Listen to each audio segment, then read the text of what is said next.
الحمد لله رب العالمين، الصلاة والسلام على خاتم النبيين وعلى آله وصحبه أجمعين، أما بعد فأعوذ بالله من الشيطان الرجيم. بسم الله الرحمن الرحيم. قال الله تعالى في سورة آل عمران: إن في خلق السماوات والأرض واختلاف الليل والنهار لآيات لأولي الألباب. ترجمہ: بے شک آسمانوں اور زمین کی پیدائش اور رات اور دن کے بدل بدل کے آنے جانے میں عقل والوں کے لیے نشانیاں ہیں.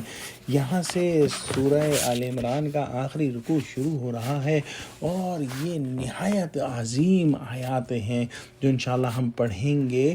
ان آیات کا ایک شان نزول جو ہے وہ بھی ہے. حضرت عائشہ رضی اللہ تعالی عنہ سے روایت ہے کہ آپ صلی اللہ علیہ وسلم سے کسی نے آپ کی شان پوچھی.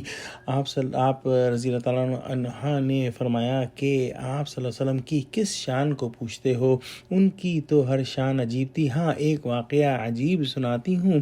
وہ یہ کہ حضور کرم صلی اللہ علیہ وسلم ایک رات میرے پاس تشریف لائے اور لحاف میں میرے ساتھ داخل ہو گئے. پھر فرمایا کہ اجازت دو کہ میں اپنے پروردگار کی عبادت کروں. بستر سے اٹھے، وضو فرمایا، پھر نماز کے لیے کھڑے ہو گئے اور قیام میں اس قدر روئے کہ آپ کے آنسو سینہ مبارک پر بہہ گئے. پھر رکوع فرمایا، پھر اس حالت میں بھی روئے.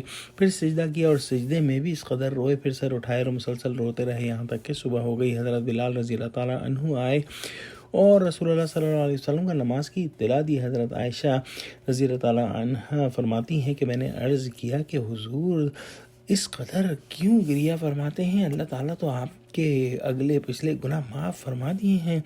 آپ نے فرمایا تو کیا میں شکر گزار بندہ نہ بنوں اور شکریہ میں گریہ و زاری کیوں نہ کروں، جبکہ اللہ تعالیٰ نے آج کی شب مجھ پر یہ آیت مبارکہ نازل فرمائی ہے. اور پھر آپ صلی اللہ علیہ وسلم نے یہ آیت جو ہے وہ تلاوت فرمائی. آپ صلی اللہ علیہ وسلم نے فرمایا کہ بڑی تباہی ہے اس شخص کے لیے جس نے ان آیتوں کو پڑھا اور ان میں غور نہیں کیا. لہٰذا اس آیت پر غور و فکر کرنا نہایت ضروری ہے. خلق السماوات والارض جیسا کہ اس آیت میں بیان ہوا ہے، اس سے مراد جو ہے ایجاد و اختراع کے ہیں. لہذا معنی یہ ہوئے کہ آسمان اور زمین کے پیدا کرنے میں اللہ سبحانہ وتعالیٰ کی بڑی نشانیاں ہیں. اس لیے اس میں وہ تمام مخلوقات اور مصنوعات باری تعالیٰ بھی داخل ہو جاتی ہیں جو آسمان اور زمین کے اندر ہیں. پھر ان مخلوقات میں قسم قسم کی مخلوقات ہیں جن میں ہر کے اپنے الگ خواص و کیفیات ہیں. ان مخلوقات پر اگر غور کیا جائے تو انسان اس نتیجے پر پہنچتا ہے کہ خالق ان مخلوقات کا جو ہے وہ ہر کمی، ہر ضعف سے جو ہے ماورا ہے اور برے ساختہ سبحان اللہ اس کے منہ سے نکلے. یہاں اللہ سبحانہ وتعالی نے السماوات اور ارض جو ہے اس کو بیان فرمایا. السماوات یعنی آسمانوں میں تمام رفعتیں، تمام بلندیاں داخل ہیں اور الارض میں تمام پستیاں داخل ہیں. جس طرح اللہ سبحانہ وتعالیٰ رفعتوں کا خالق ہے اسی طرح وہ پستیوں کا بھی خالق ہے. پھر فرمایا کہ جو ہے دن اور رات کے آنے جانے میں بھی نشانی ہے.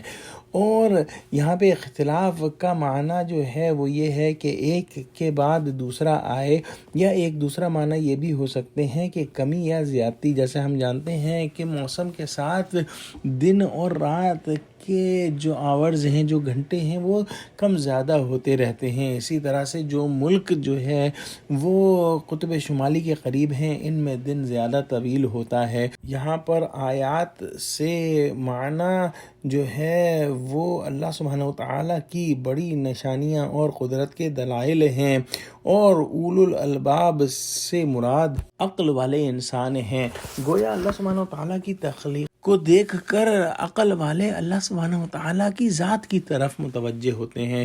دن اور رات کو تو تمام جانور، کتے، گدھے، گھوڑے سبھی دیکھتے ہیں، لیکن وہ عقل والے نہیں ہیں کیونکہ وہ ان کو دیکھ کر خالق تک نہیں پہنچتے. جبکہ انسان کو اللہ سبحانہ وتعالیٰ نے عقل عطا فرمائی ہے، اور اس عقل کو اگر وہ استعمال کرے تو اللہ سبحانہ وتعالیٰ کی مخلوقات کو دیکھ کر وہ اللہ سبحانہ وتعالیٰ کی معرفت حاصل کرتا ہے اور اس کی رسائی اللہ سبحانہ وتعالیٰ کی طرف ہوتی ہے. دعا کرتے ہیں کہ اللہ سبحانہ وتعالیٰ ہم کو ایسی آنکھیں عطا فرمائے جن کی بصیرت ہم کو حق پہچاننے والا بنا دے. آمین. وآخر دعوانا الحمد للہ رب العالمین. السلام علیکم ورحمۃ اللہ وبرکاتہ.